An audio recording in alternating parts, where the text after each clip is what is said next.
நண்பர்கள் அனைவருக்கும் வணக்கம். சற்று முன் பார்த்தீங்க அப்படின்னா ஒரு மிகப்பெரிய மோதல், மிகப்பெரிய தாக்குதல் ஒன்று நடந்திருக்கு நண்பர்களே. இந்திய ராணுவத்துக்கும் பாகிஸ்தான் ராணுவத்துக்கும் இடையே கடுமையான தாக்குதல் சம்பவம் நடந்திருக்கு. மீண்டும் பதற்றம் அப்படின்னு தான் நாம சொல்லணும். இதுக்கு இந்தியாவுடைய பழிவாங்கல் எப்படி இருக்க போகுது அப்படிங்கறத தெரிஞ்சுக்க போறோம். அதே போல பார்த்தீங்க அப்படின்னா இன்னொரு பக்கம் பாகிஸ்தான் இந்தியாவை இன்னொரு மிரட்டல் ஒன்று கொடுத்திருக்காங்க. அதாவது இந்தியாவுக்கு நாங்கள் பாடம் புகட்டுவோம் அப்படின்னு சொல்லி இப்போ கடுமையாக திமிர் பேச்சை பேசியிருக்காங்க. இதனால இந்தியாவுக்கும் பாகிஸ்தானுக்கும் இடையே மீண்டும் ஒரு மிகப்பெரிய பதற்றம், போர் ஏற்படும் அப்படிங்கிற தகவல் வெளியே இருக்கு. நேற்றைய தினம் கூட நம்ம ஒரு வீடியோ பேசியிருந்தோம். அதாவது பாகிஸ்தான்ல இருக்கும் இந்திய தூதரக அதிகாரிகளுக்கும் அங்கே இருக்கும் தூதரகத்துக்கும் எதிராகவும் அவங்களை கொடுமைப்படுத்தி துன்புறுத்தி அவங்களுக்கு தண்ணி, பால், அப்புறம் நியூஸ் பேப்பர் அப்படின்னு எதுவுமே கொடுக்காம ரொம்பவுமே துன்புறுத்திட்டு வருது அப்படிங்கிற தகவல் பார்த்துட்டோம். அதனை அடுத்து இப்போ பார்த்தீங்கன்னா எல்லையில் இந்திய ராணுவத்துக்கும் பாகிஸ்தான் ராணுவத்துக்கும் இடையே மோதல் நடைபெற்று வருது. அதே போல சிந்து நதி நிர்வாகத்தில் மோதல் அதிகரிச்சிருக்கு அப்படின்னு சொல்லப்படுது. அதனால இந்த மோதல் மிகப்பெரிய அளவில் அடுத்த ஒரு போராக வெடிக்கலாம் அப்படின்னு கூட சொல்றாங்க. இப்படி எரியிற நெருப்புல எண்ணெய் ஊற்றும் விதமாக அமெரிக்காவுடைய அதிபர் டொனால்ட் ட்ரம்ப் அவர்களும் என்ன பண்ணியிருக்கிறார்னா பாகிஸ்தான் சிறப்பாக செயல்பட்டு வருது அப்படின்னு பாகிஸ்தானை புகழ்ந்து தள்ளி பேசியிருக்கிறாரு. இதுவும் இந்தியாவை இப்போ கோபம் அடைய வச்சிருக்கு. இப்படி பல செய்திகளை நம்ம இந்த வீடியோவில் தெரிஞ்சுக்க போறோம் நண்பர்களே. அதனால கடைசி வரைக்கும் ஸ்கிப் பண்ணாம பாருங்க. அதே போல நம்முடைய சேனலை சப்ஸ்கிரைப் பண்ணாமலே பார்த்துட்டு இருக்கீங்க பல நண்பர்கள். நீங்களாம் சப்ஸ்கிரைப் பண்ணி அந்த பெல் ஐக்கானை கிளிக் பண்ணிக்கோங்க. இந்தியாவுக்கும் பாகிஸ்தானுக்கும் இடையே போர் கடந்த மே மாதம் 10ஆம் தேதி முடிவுக்கு வந்துச்சு. அதுக்கப்புறமா முதலாக பாகிஸ்தான் தூண்டுதல்னால நேற்று இரவு ஜம்மு காஷ்மீர்ல இரண்டு நாடுகளுடைய எல்லையில் இருக்கும் எல்லை கட்டுப்பாட்டு கோட்டு அருகே பார்த்தீங்கன்னா பயங்கர துப்பாக்கி சண்டை நடந்திருக்கு. இதுல நம் நாட்டுடைய ராணுவ வீரர் ஒருவர் பலியாகி உள்ள நிலையில தான் பதற்றம் இப்போ அதிகரிச்சிருக்கு அப்படின்னு சொல்லலாம். பஹல்காம் தாக்குதலுக்கு பதிலடியாக கடந்த 7ஆம் தேதி நம் நாட்டுடைய சார்பில் ஆபரேஷன் சிந்தூர் நடவடிக்கை மூலமாக பாகிஸ்தானுக்கு பதிலடி கொடுக்கப்பட்டுச்சு. பாகிஸ்தானில் இருக்கும் 9 பயங்கரவாத முகாம்கள், ராணுவ தளம், விமானப்படை தளம் அளிக்கப்பட்டுச்சு. பாகிஸ்தானும் பதிலுக்கு தாக்க முயற்சி செஞ்சு தோற்று போனது அப்படின்னே சொல்லலாம். இதனால பாகிஸ்தான் நம்ம கிட்ட சரணடைஞ்சாங்க. மே 10ஆம் தேதி நடத்திய தாக்குதலுக்கு தாக்கு பிடிக்க முடியாத பாகிஸ்தான் போரை நிறுத்த கெஞ்சிச்சு. இதனை எடுத்து தான் போர் நிறுத்தம் அமலுக்கு வந்துச்சு. இருந்தாலும் ஆபரேஷன் சிந்தூர் முடியவில்லை. பாகிஸ்தான் மீண்டும் வாலாட்டுனாங்கன்னா உரிய முறையில் பதிலடி கொடுக்கப்படும் அப்படின்னு நம்முடைய நாடு எச்சரிக்கை விடுத்திருந்தாங்க.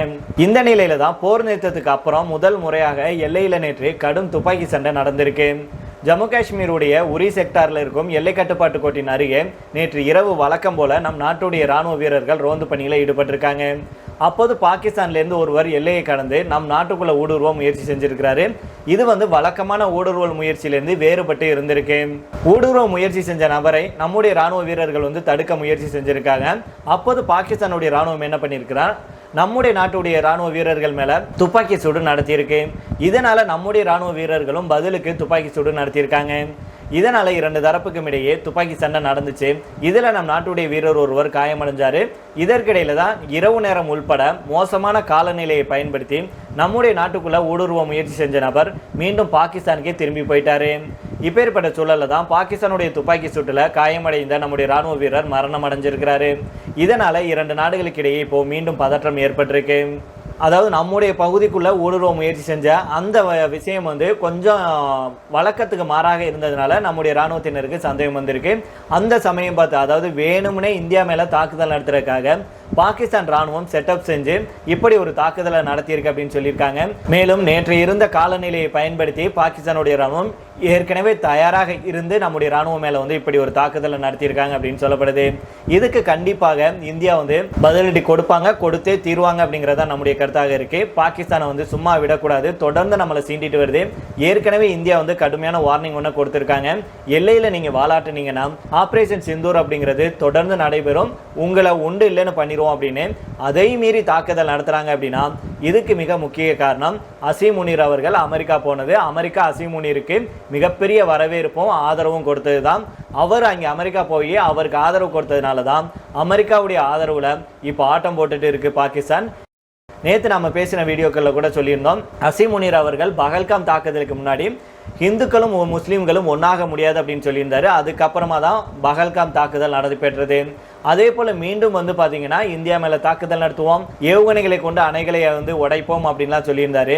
அதுக்கப்புறமா எல்லையில் இன்னைக்கு பார்த்தீங்கன்னா ஒரு மிகப்பெரிய தாக்குதல் சம்பவம் நடந்திருக்கு. ஆக அமெரிக்காவுடைய தூண்டுதல்னாலையும் ஆதரவுனாலையும் தான் பாகிஸ்தான் இப்போ ஆட்டம் போட்டு இந்தியா மேல ஒரு மிகப்பெரிய தாக்குதலுக்கு ரெடி ஆகிட்டு வருது.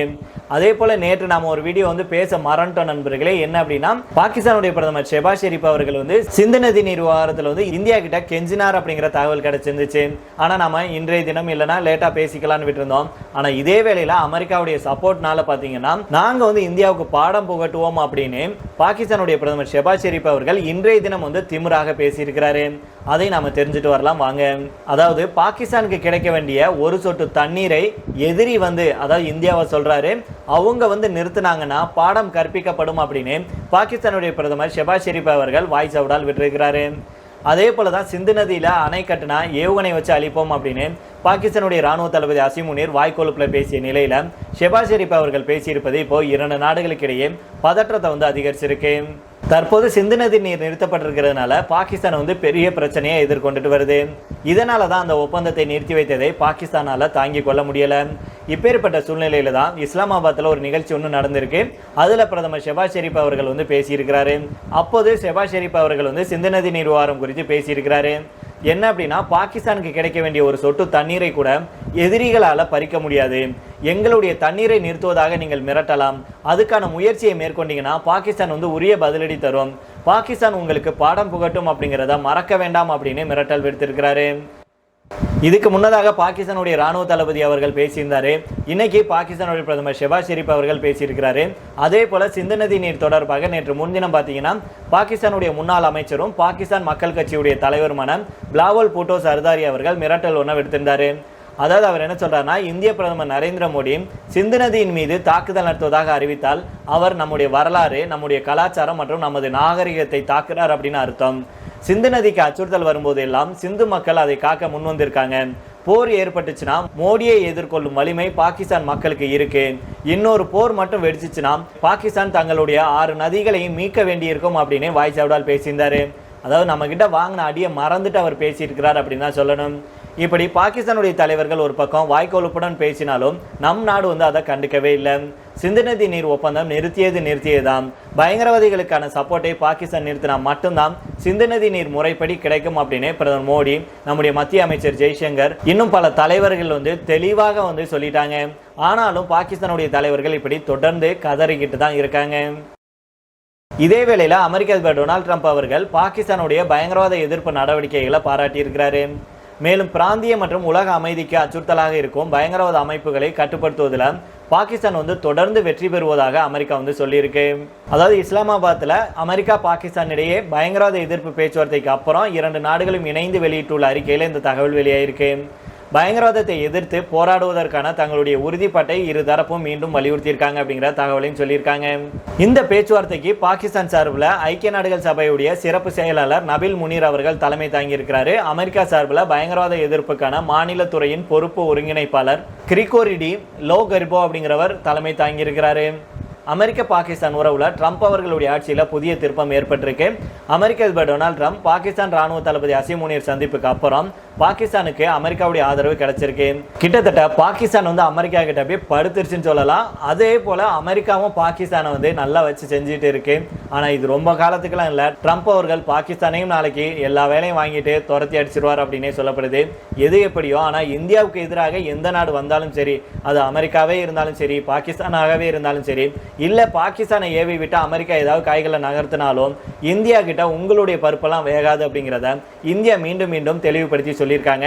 அதுதான் நம்முடைய கருத்தாகவும் இருக்கு. பாகிஸ்தானுக்கு மரண அடியை கொடுக்கணும். நம்ம ஆபரேஷன் சிந்தூர்ல பாகிஸ்தானை அலற விட்டது பத்தாது, இன்னும் மிகப்பெரிய அளவில் அடிச்சு உட்கார வைக்க வேண்டும், அப்பதான் அடங்கும் அப்படிங்கிறதா நம்முடைய கருத்தாக இருக்கு.